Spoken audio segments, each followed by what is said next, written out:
Hey everyone, I'm Aaron, and this is the Undaunted Pursuit podcast, the place where bold faith meets real talk. Each week we open up God's Word, dive into life's challenges, and sit down with incredible guests who share their pursuit of Jesus. No fear, no holding back. This is Undaunted Pursuit, and the journey starts now.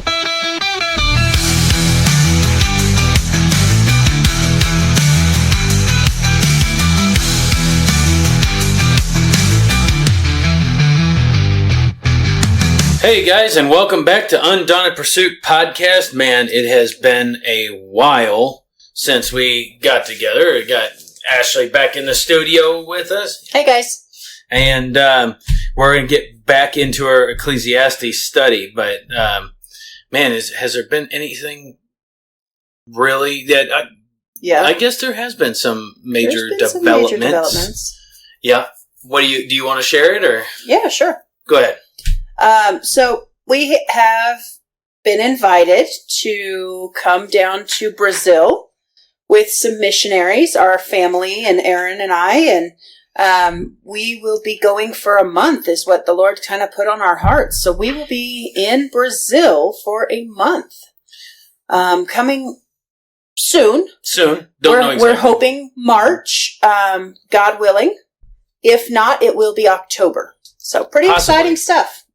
Yeah, so we'll see how things transpire with that. But that being said, we will eventually need your support and your help. And so be watching for that. So I think Ashley and I have been talking about, after this podcast and stuff, we're going to start filming some stuff just because people want to hear our testimony. People want to hear what they're...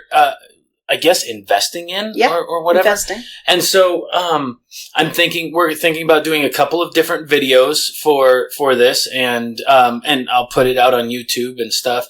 And then in the description, of course, there will be a giving link. So, be watching for that and we'll make a huge announcement as well, when that comes time. So, but any support will be, greatly appreciated. And we are beyond excited. It's not very often. You don't see too many people, too many families of our size, right? No. 5 kids, 2 adults being called out into a global international mission field. It happens. We're not special by any means, but there's other families that have done it, and are still doing it. And it's not, but it's just not common. And so it's very cool. And we've been asked, we've gone through all kinds of different,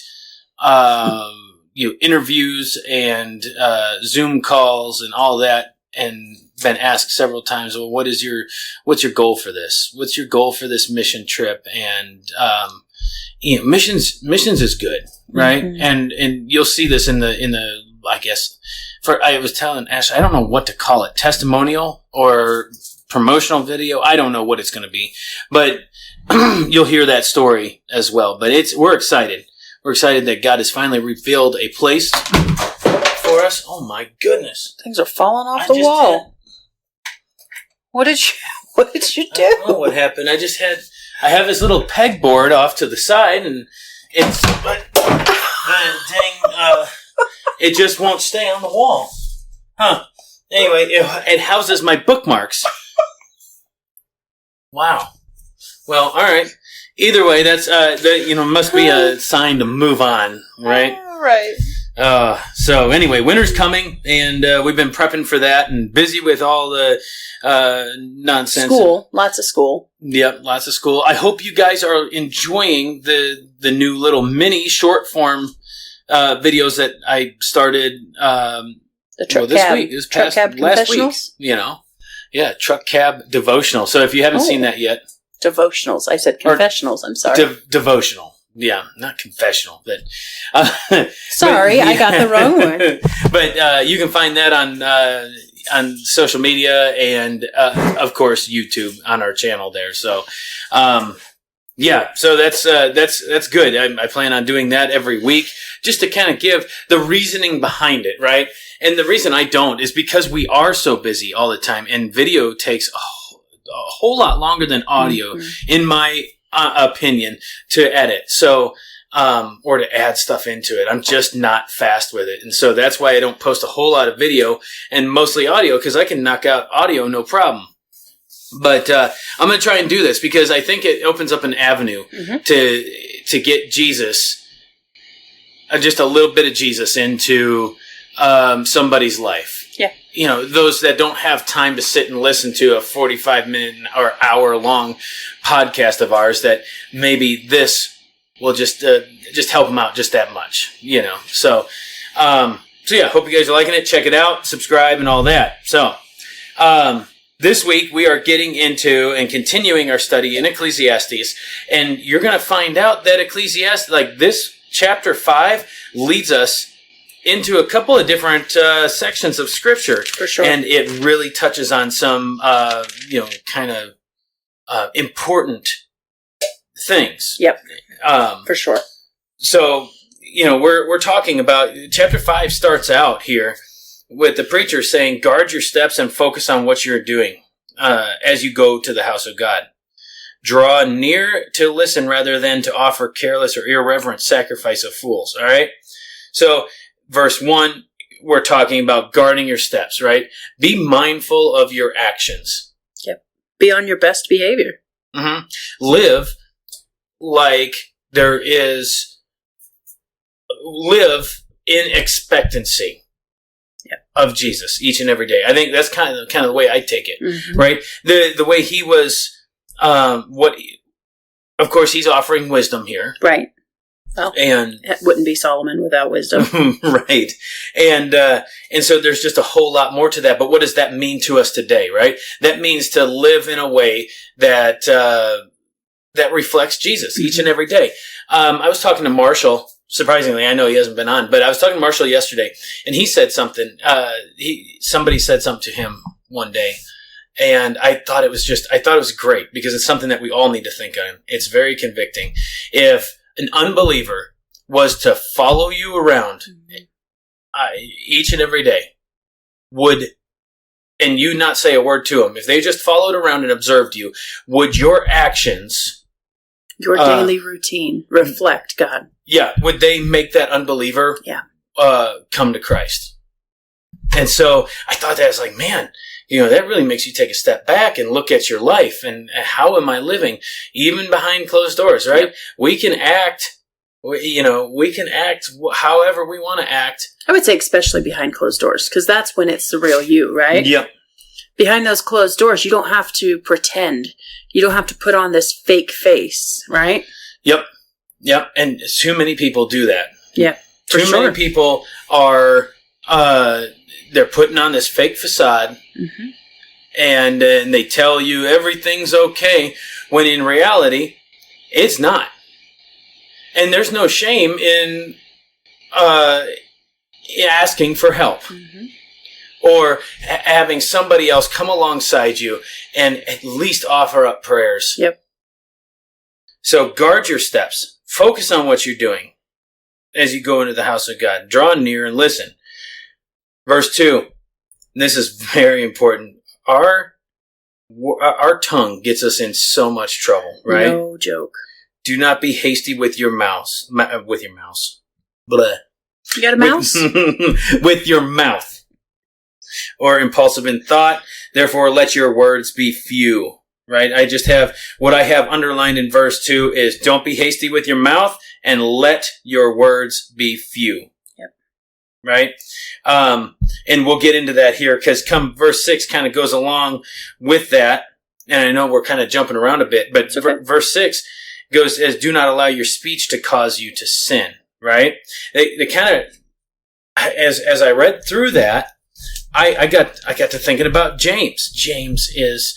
we're talking about guarding your steps. Not only should you guard your steps, but also guard your mouth. Yep. Right? Yep.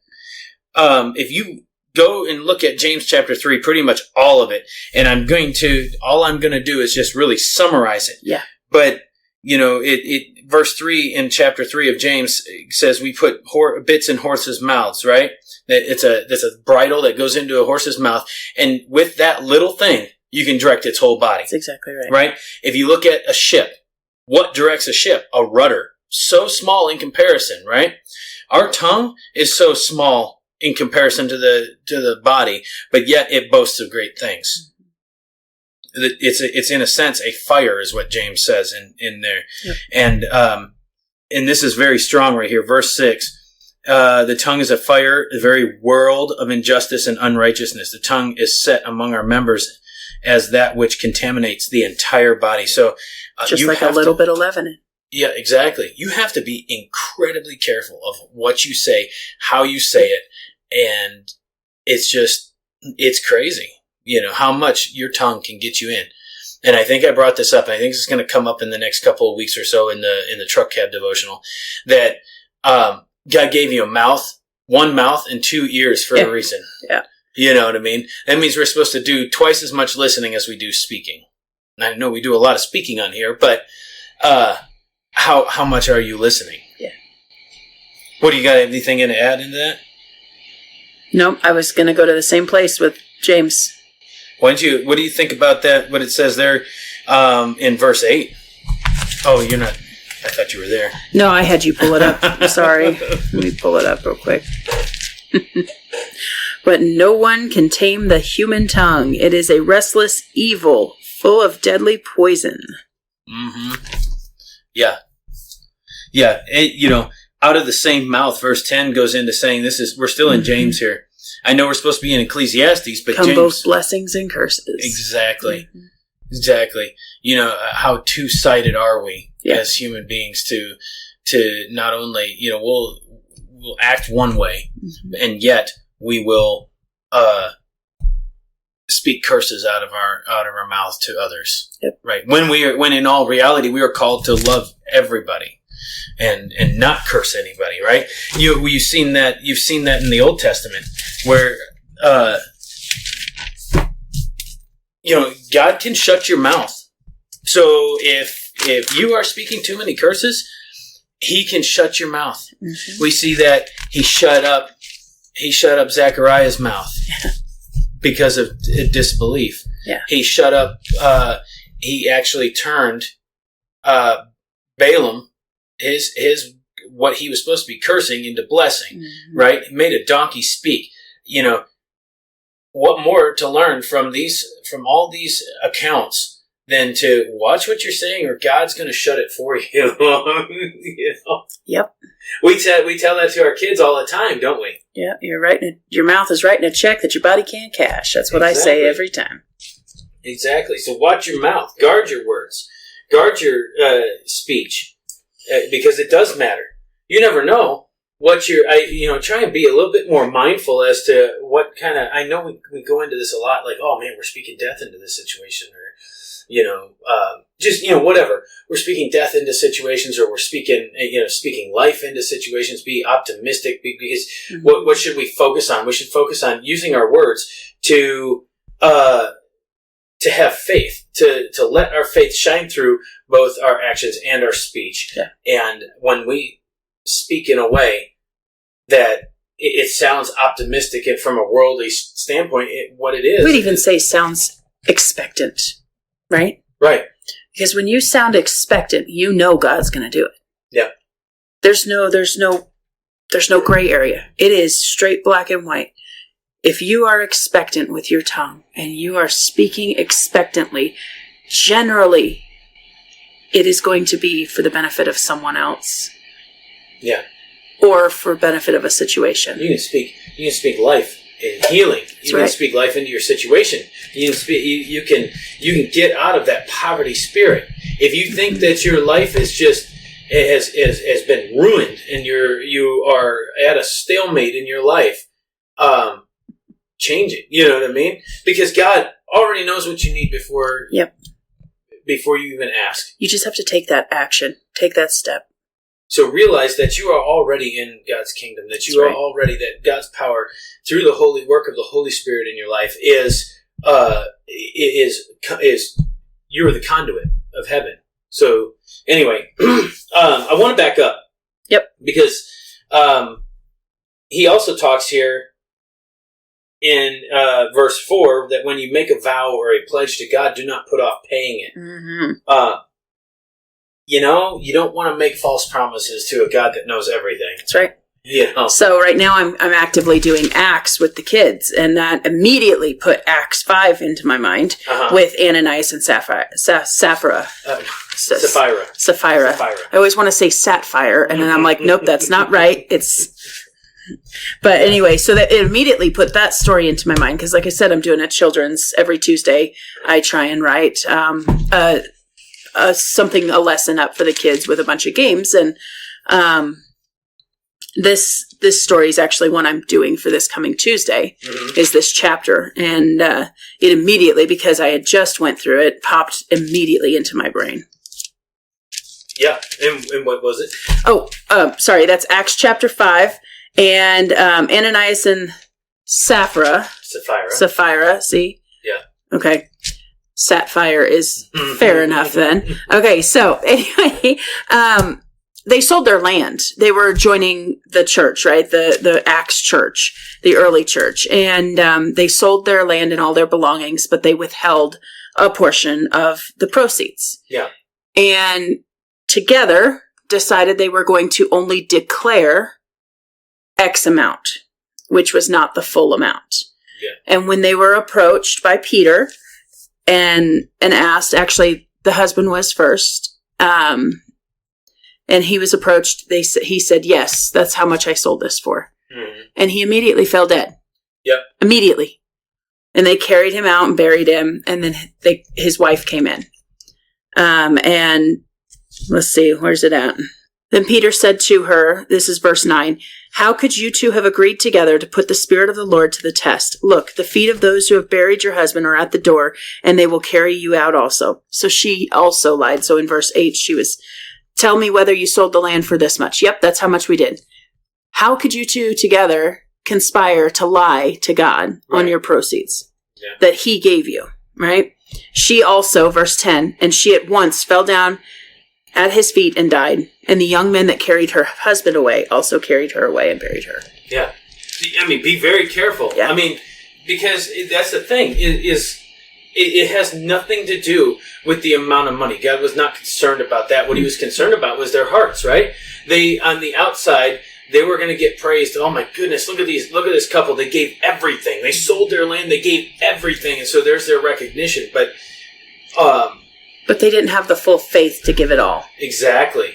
And then testified again, and an oath that that is the full amount. You know? And in the end, died. Yeah. Died for it. Yep. What this verse right here led me to was Matthew chapter 5, 33 through 37. Okay. And it says here, again, you have heard it was said to the men of old, you shall not make false vows, but you shall fulfill your vows to the Lord as a religious duty. But I say to you, do not make an oath at all, either by heaven, for it is the throne of God, or by earth, for it's the footstool of his feet, or by Jerusalem, for it's the city of the great king. Nor shall you make an oath by your head, for you are not able to make a single hair white or black. But let your statement be yes or no. Yes. A firm yes or no. Anything more than that comes from the evil one.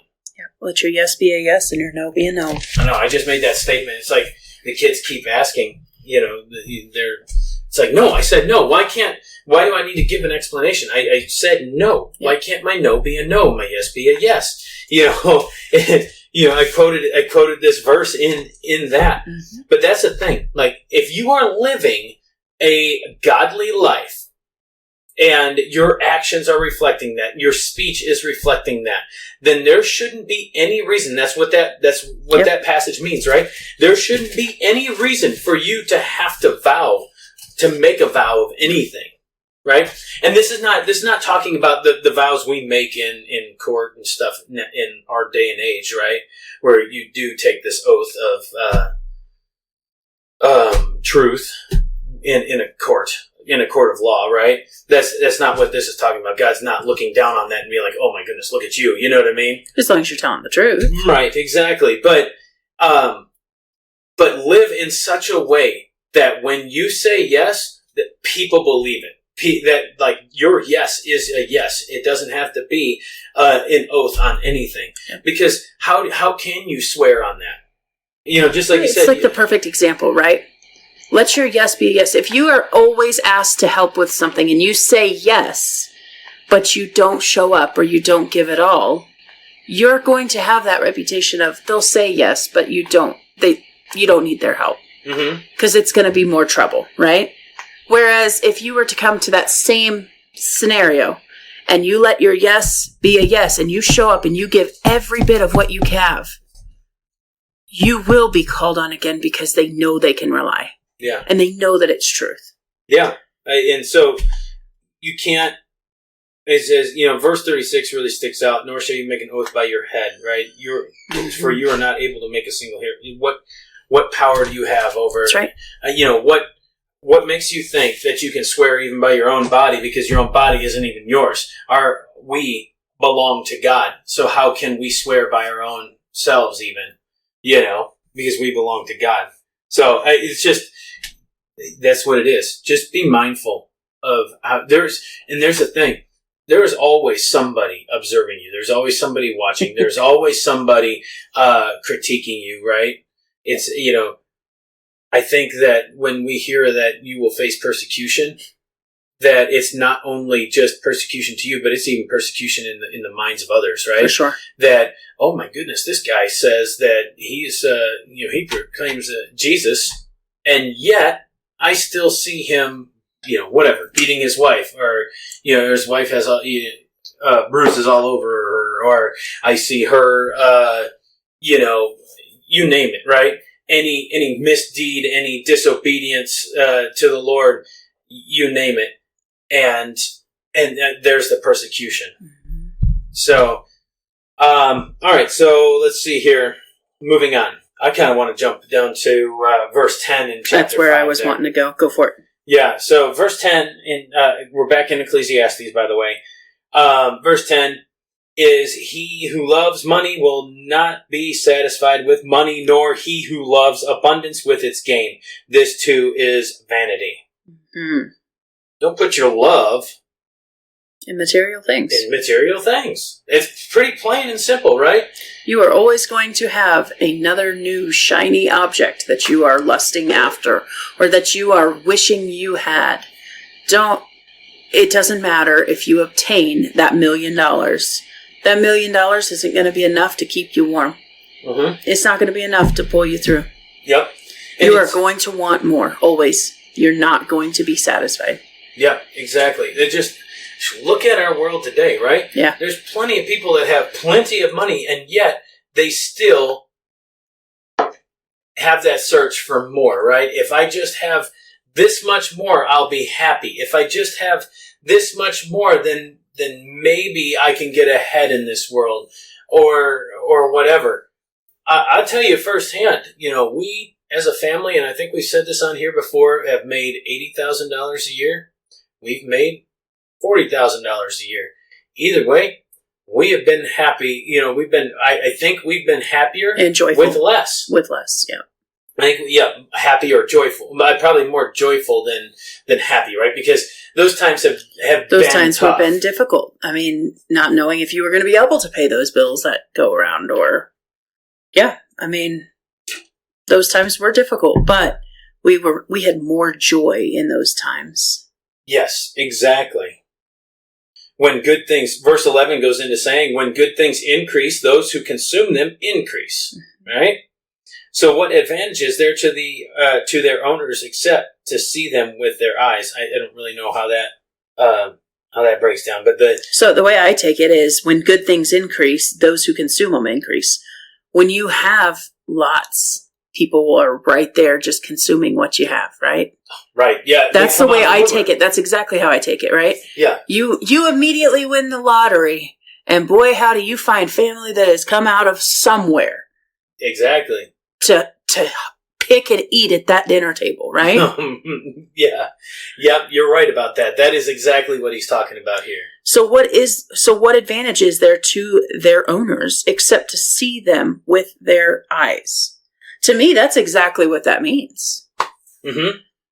When you get all of these things that you are wanting, all of this money that you think will satisfy you, immediately the people who want to consume that increase as well. Yep. And then what's the cost of all this? What's the cost of pursuing these riches, right? And then, and we're not saying, it was Jesus that said, the root of all evil, is the love. The love of money is the root of all evil, right? There you got it. The love of money, right? Yep. It's not money in itself. Money in and of itself is a blessing from God. It's good. It's used for good. It can be used for good. But it's that coveting of that money. It's that lusting of that money. It's that trust. Yeah. It's that soul trust that money is going that money is going to provide for you rather than the one who ultimately provided for you. That's right. Yes. And then you get into this issue, right? What's the outcome of this pursuit of riches? And Solomon gets into it here in verse 12. The sleep of a working man is sweet. Oh, yeah, because God wants us to rest. Yep. We have to rest. He established that in our bodies. That's why we deteriorate so fast in health and mentally when we just grind all each and every day, and we never take a break. Yep. Whether he eats little or much, but the full stomach of the rich will not let him sleep. So that is the greed. The greed keeps you up at night. The greed keeps you from having a full rest of sleep, right? It consumes you. Yes. Mm-hmm. It consumes you. And then what happens? And this is why the love of money is the root of all evil, exactly. Right? Because now when it consumes you, now that's all you can think about is because you're putting your trust in these finances, and that's, with you thinking about that constantly, then you turn into, well, what other ways, now what other ways can I deceive somebody to make some more? What other ways can I, even all the way down to stealing? I got to have more. It's almost a drug. Right? Greed is a drug. There's a grievous evil which I have seen under the sun, verse 13. And this is again continuing with this idea of living outside of Jesus, right? And riches being kept and hoarded by their owner to his own misery. Yep. Can't take it with you when you go. Nope. What parable was that that Jesus told that there was a man said that I'm going to store up all this stuff, and when he did, he finally stored up all this stuff and hoarded all this stuff, and then he's like, "Okay, I am good. Wasn't it the grain silos? Like I'm sorry. Drop your phone. It was something like that, right? Well, I think it was like the grain. Like I shouldn't say grain silos. That's not the term they used, but like grain houses or something like that. Stored up all this grain, built another house or storage facility for this grain. Yeah, and then takes a deep breath at the end once he's stored up all this stuff, and then dies the next day. Yep. Right, and then you took all security in on having all this, and then you're not even guaranteed tomorrow. Right. Because that's what he's getting into. That's what the preacher here is getting into. Is there's nothing in his hand as he came naked from his mother's womb, so will he return as he came. That's verse 15 in Ecclesiastes, right? And he will take away nothing from all of his labor that he can carry in his hand, right? You can't take anything. You hear it all the time that there's not a U-Haul in the funeral procession. That's right. That's going to bother me. I've got to find that now. It is in Luke, I thought. I thought it is in Luke, too. Let me look at it. You got the phone. I really thought it was in Luke. There it is. The wealthy fool. The wealthy fool. Uh-huh. Man whose land was very fertile and productive. Yep. He began thinking to himself, what shall I do? This is Luke 12, verse 16. So, what should I do? He began thinking to himself, what shall I do since I have no place large enough to store my crops? And then he said, yes, so it was grain silos or whatever it was. But right. So then he said, this is what I will do. I will tear down my storehouses and build larger ones, and I will store all my grain and all my goods in there. And then when I say to my soul, soul, you have many good things stored up, enough for many years. Rest and relax, eat and drink and be merry. But God said to him, you fool, this very night your soul is required of you. And now who will own all of the things that you have prepared? Exactly. That's Luke 12:16. All this stuff that this material stuff that you gather in this life is going to eventually be owned by somebody else. Right. You can't take it with you. But what can you take with you? Where can you actually find your rest? Christ Jesus. That's right. Right?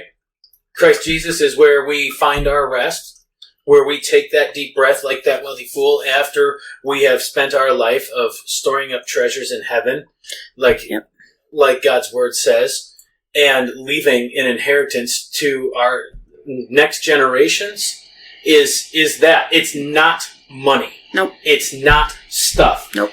The inheritance that you leave... It's passing on the truth, is what it is. Passing whether on God's it be truth. to your family and your children, or whether it be missions work, and you're passing the truth on to another culture, another group. That's storing up treasures in heaven. Yeah. That is investing your talents correctly. Yeah. Using the strengths that God has given you to love on others, to support others, to encourage others. That is the true treasure in this life that ultimately helps us find rest in Jesus and find joy, right? For sure. And gratitude in it throughout the whole process, good or bad, right? There's a lot of studies on by showing gratitude throughout the process on what it does to your brain. Oh yeah. And keeping you from there's a lot of like physical things. Like when you have gratitude, it changes, shifts your perspective. It shifts you, and it even shifts you all the way down to a physical and mental standpoint. Right? Yep. There was something else I was reading here.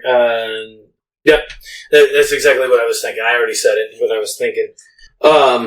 See, look at this. All of this, verse 17, right? Yeah. All of his life, he also eats in darkness, cheerlessly, and the Amplified puts it, cheerlessly without sweetness and light, right?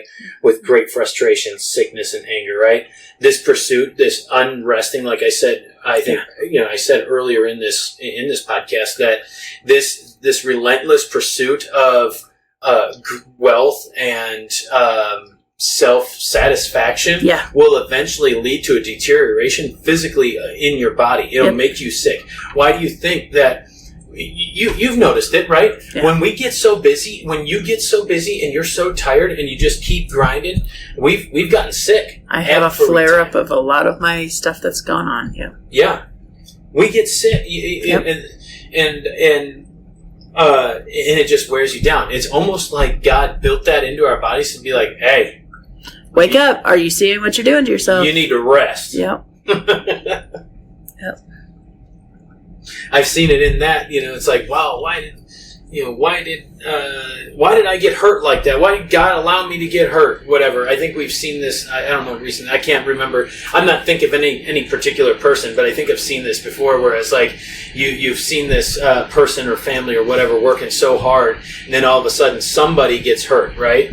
And it's like, oh man, it's just a hard time. We got hurt. Maybe that's God telling you need to slow down a second. You're not dead. You're just hurt. You will heal. God built that into you to heal, but he wants you to rest. Sometimes I think he does allow things like that to happen so that we can take this rest period to recuperate. And how else do you pay attention to him? I mean, I hate to say it, but we've been down this with my health in the last several years. I mean, how else does he get your attention other than pulling you down so that the only way you can do is look up and say, okay.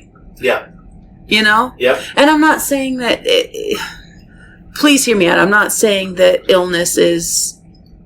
all illnesses are that way. Are God sent. Yes, right, exactly. Yes. That's not what I'm saying. But what I am saying is it sure puts a perspective on you to look up in those instances. Yep. Exactly. Listen to this. Verse 19. Also, every man to whom God has given riches and possessions, he has also given the power and ability to enjoy them and to receive his portion and to rejoice in his labor. Yep. This is the gift of God to him. This has been from the very get-go, right? I have always been, it's like, I've been guilty of, it's like, man, I'm not here to just grind it out, right? I'm not here to work and just pay bills. Hey, there's got to be more to life than that. There is, right? But God did give us work. Yeah. And I was talking to somebody the other day, it's like, about like retirement, right? And how retirement is a relatively new concept in the way of the world, right? For sure. Work was given by God from the very beginning in the Garden of Eden, right? Work was a gift from God for us to be able to enjoy the earth and the things that He's made and provided for us, right? And so we are called to work. We are commissioned to work as human beings. You look at in all honesty, you look at the context of it, though. Yes, it is a relatively new thing for retirement, but also what's a relatively, I shouldn't say new, but newer thing is working 5 to 7 days a week nonstop with no breaks and randomly throughout the year, possibly taking a week off so that you could eventually make it to that retirement where you have time off, right? Mm-hmm. That was not ever the way it was. Right. Until we decided to mess with it, right? And change it for the benefit of a business or for the benefit of whatever. Yep. It was not designed that way. It was designed, you worked, that 7th day, you rested. Yeah. That was built in weekly, was that little vacation time. Yeah. That little vacation section was built in so that when you hit 65, you weren't wore out. Yeah, exactly. I think of all those people that sit there and they work them 7 days a week. I can think of one person in particular that's all he does is work. Yeah. And he doesn't listen to this podcast, so it doesn't really matter. But it makes you feel bad because it's like, what life has he had other than because he's been relatively absent for most of his children's lives and everything, just because he thinks that he can't stop working for a second. Yep. Held 3 jobs, 4 jobs at a time. If he's not working, he'll work from in the morning, take a break, and then come back. He'll come home and sleep for a couple hours, and then he'll go to his second job. Then he'll come home for a couple hours and get some more sleep, and then go to his third job. And and now at this point, his kids are grown, and he's got grandkids. Yeah. And and it's just like, man, you missed your first generations because of work. You're now missing the second generation. Mm-hmm. What do you have? Yeah. So God's given you all this. He's given you the power and the ability to enjoy this stuff. And we're not speaking out against work, right? Work is a gift work from is God. Something that you're supposed to do. You're supposed to. You can't. That's another thing. Like you just sitting there doing absolutely nothing. It's not glorifying God either. Exactly. No. You risk not hearing those words. You miss being deceived, or you take the chance of being deceived, I should say, by just sitting there, right? Mm-hmm. There's a balance to it, right? There is. And I understand there's people that have come on hard times and they've faced disabilities where they can't work, and there's other things to do. Their work comes in many different forms, right? And it is not necessarily always physical labor. No. Work can be making a phone call. Yep. Work can be, you name it. I don't know. Can be anything, really. Yep. All to the glory of Him. Mm-hmm. All to the glory of God. Work could be studying the Bible. If you can't physically go to work and you are on disability, work can be studying the Word and the truth, right? Yep. And pouring into somebody else over a cup of coffee. Yep. Here's something that really sticks out to me. Verse 20, right? As we're talking about this laziness or this looking at the other side of things, right, is not doing anything because you shouldn't be working so much, right? Not doing anything is bad too, is where I kind of go in verse 20, because now that gives you so much time to think, right? You're sitting there, you found yourself in a position where you're not doing anything, you're not occupying your time, and all of a sudden now you start thinking about all these these troubled days of your life, because God keeps him occupied and focused on the joy of his heart. Downtime makes you question. Yeah, question. It gives the enemy just that little opportunity to come in, sow a seed of doubt. Yeah. And so you have to be very careful. It's funny how when you read through God's word and you see this, and there's times that we have hit that. For sure. There's times that we have seen people hit that, For right? sure. It's saddening because it's like you need a hobby. You need something, right? Something you need to do something that gets your mind off of the troubled days of your life, right? And so that you can find joy, right? You like to paint, right? Diamond painting. You do like to paint. I do. I would say I truly love being in the kitchen more than those, though. Oh, yeah, I love that. I love being in the kitchen. I am a very old soul as far as that's concerned. I love canning. I love coming up with fun flavors. I truly love making breads. A little comedic relief here that gets me to thinking. You're kind of like that lady off of Blast from the Past. You remember that movie where she's like, she hears the bad news, and then she starts rubbing down the counter. And I get this vision in my head that like, the mom, Yeah. and I get this vision in my head that like you're sitting there when you having a hard time with the kids, like you're like, I gotta step away, and then all of a sudden 12 loaves of bread come out of the oven, right? That's your coping mechanism. It's like, I'm just gonna make bread. And to be honest with you, that's why I'm so fat. Because that's my coping method. So yeah, exactly.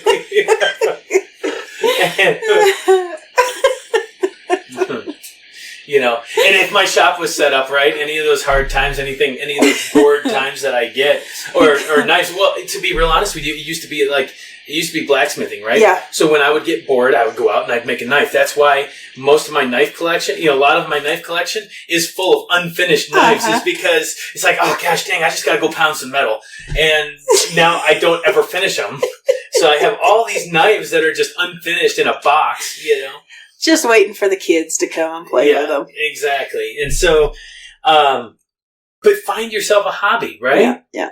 If you find yourself with idle, what is that? What is that old saying, right? Idle hands are the devil's play toy. Something like that. It's, so it's like... Or devil's playground. Devil's playground, not play toy. Yep. Yeah. So find something to occupy your time. You can't just sit and dwell on the hard times that you've had. And so... But yeah, and that's chapter 5. But yeah, that's pretty funny, coping mechanisms and all that. But all right, so that's chapter 5. Verse 6 or chapter 6 is very small. Maybe what we'll do when we come back next week, or hopefully we can, Lord willing, when we come back next week, we'll do 6 and 7. Okay. So the irony there is 7 is kind of long, so. Maybe everybody would you guys are getting short form on the news segment, so maybe we'll just do both and we'll just shoot for the moon there. Because I think we can hit 6 pretty quick. Yeah. But we probably could hit 6 now, but I don't know if we really want to. Now, what do we got here? I mean, it's 12 verses, 13 verses. It's very short.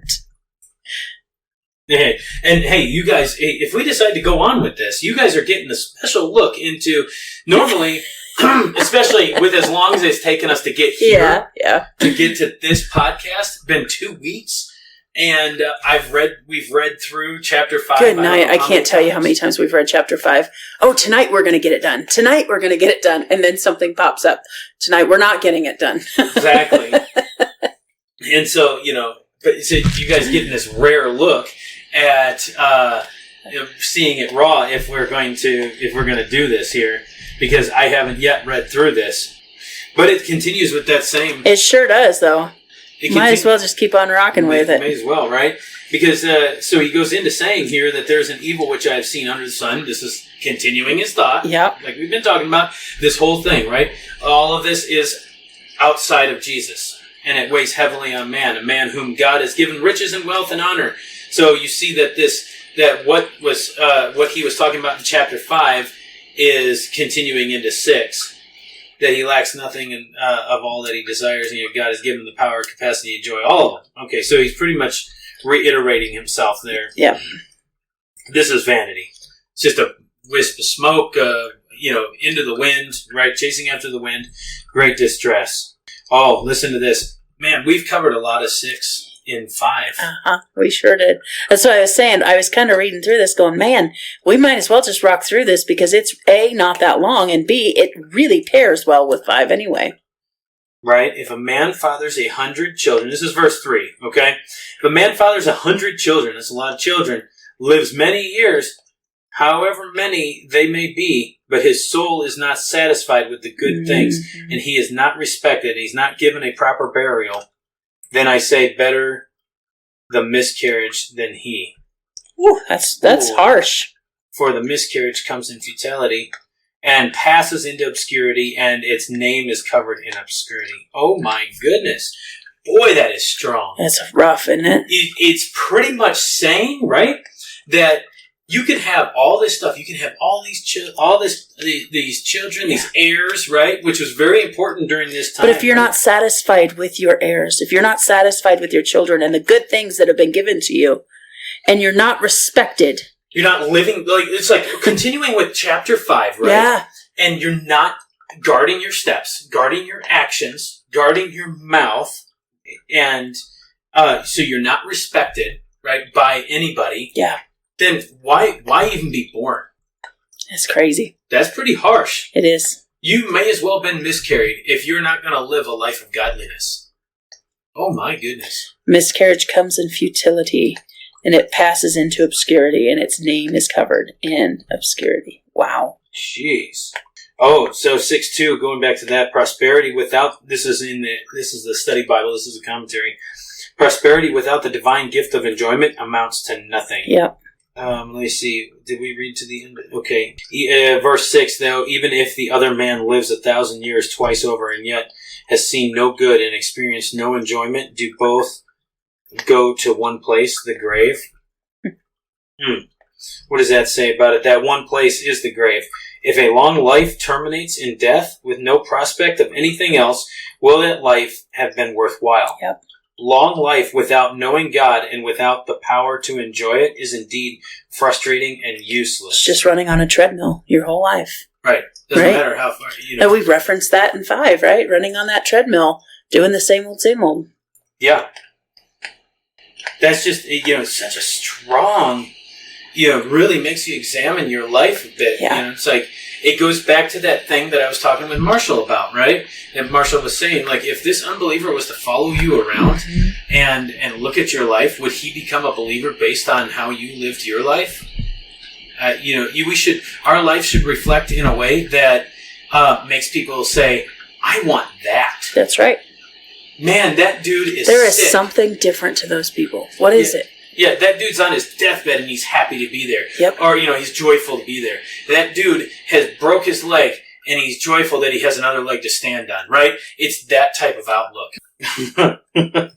7.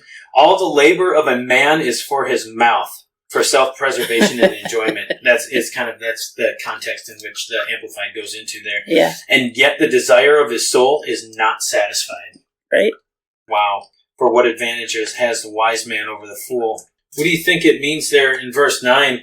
What the eyes see, which is enjoying what is available, is better than craving what the soul desires. This too is futility and chasing after the wind. What the eyes see is better than craving. So to me, it's what's in front of you, right? What you actually have, what you've been given, is better than what your soul can imagine or dream up, right? Right. So you think about your family, right? You have your family. That's actually in front of you. But in your mind, in your family, you are not struggling. You are doing well. You have all of the toys for your children, right? Yeah. What you actually have in front of you is so much better because it's real and in front of you and been given to you versus that you can dream. Right, be satisfied with what God has given you instead of just chasing after the wind, right? Chasing after more. Yep. be satisfied with what God's provided. And you see this a lot in especially during this time, right? Where these people, the men wanted an heir so bad that if they had nothing but girls, that they, their pursuit for an heir was so strong that everybody got pushed aside because they had that tunnel vision for a boy, and then they miss out on the true blessing of what the rest of your kids are, right? We see that even to today. And, chasing after the next best thing, and then your family takes a hit because of that. Yeah. Or you think that, well, I just got to do what I got, I just got to do what's good for me. I got to, this is kind of how you see it in today's world, right? Is like, well, that hurts me.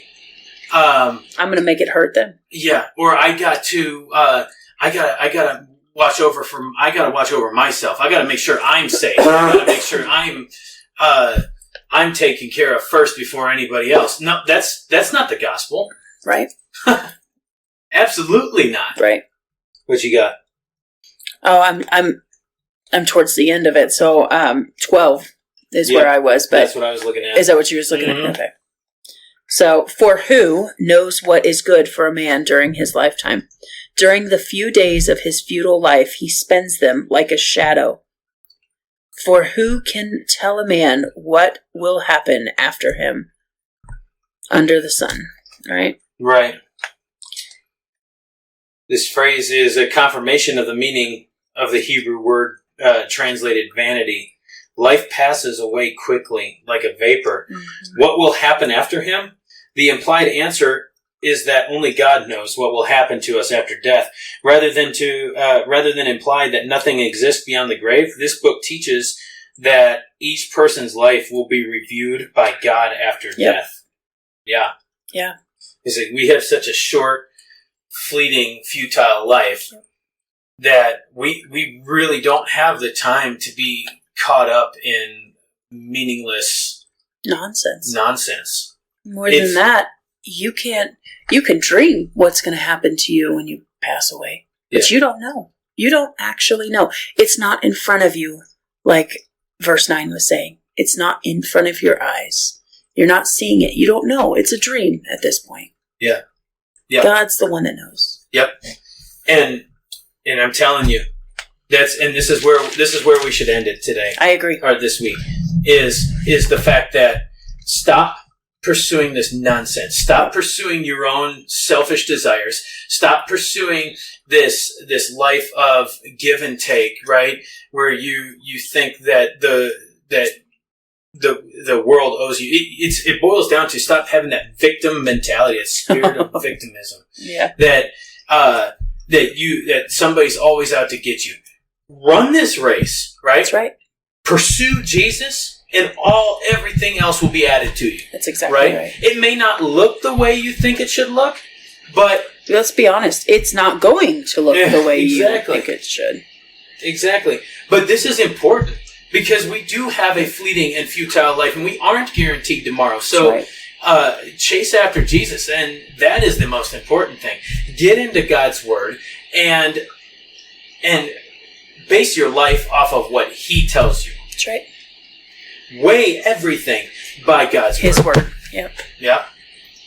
And so that's it. We covered 2 chapters this week. Heck yeah. So we made up for our 2-week break, guys. I'm sorry. There we go. But yeah, the idea of this podcast is to always show Jesus and to encourage others to, pursue Jesus. And that's what we do here. That's the reason why we do all this, is to point you to it and to get out of this stale living and to live for Christ.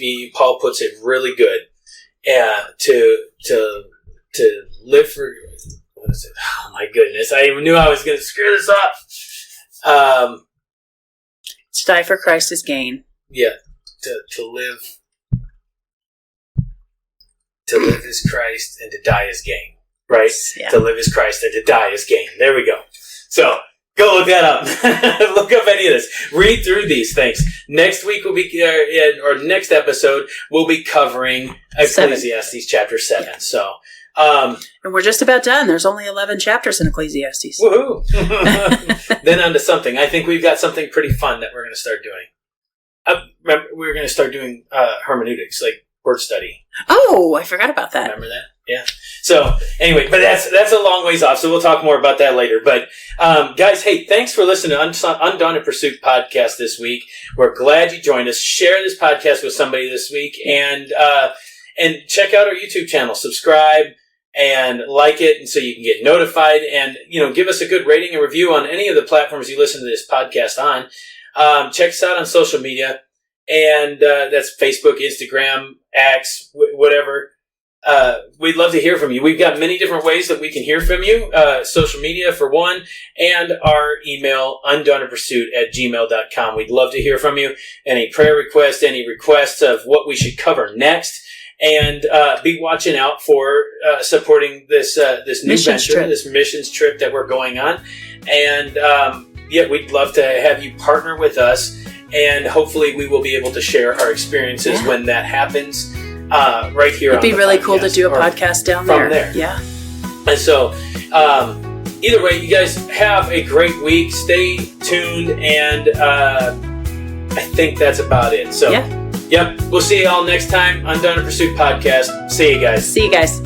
Hey, thank you for joining us on the Undaunted Pursuit podcast this week, where faith meets real life. Stay bold, stay faithful, and keep chasing after Jesus. Don't forget, follow us on social media. Like, subscribe, rate, whatever you got to do. Anywhere you listen to podcasts, you can find us on Facebook, Instagram, X, YouTube especially. Check that out. We love all the support that you give us, and we want you to continue supporting us. Share this episode with somebody this week. That you, the listener, are what makes this all possible. And, as we go through this, we need your support, both by sharing episodes and monetarily. Be looking in the show notes for any pertinent links to where you can support us financially, where you can support our guests, where you can support the music that's used at the end of this. We just encourage you to follow and like anybody that is on here, because we're all under the same mission, and that's to spread the gospel of Jesus. If you guys want to reach out, send us an email at undauntedpursuit@gmail.com. Until next time, keep pursuing.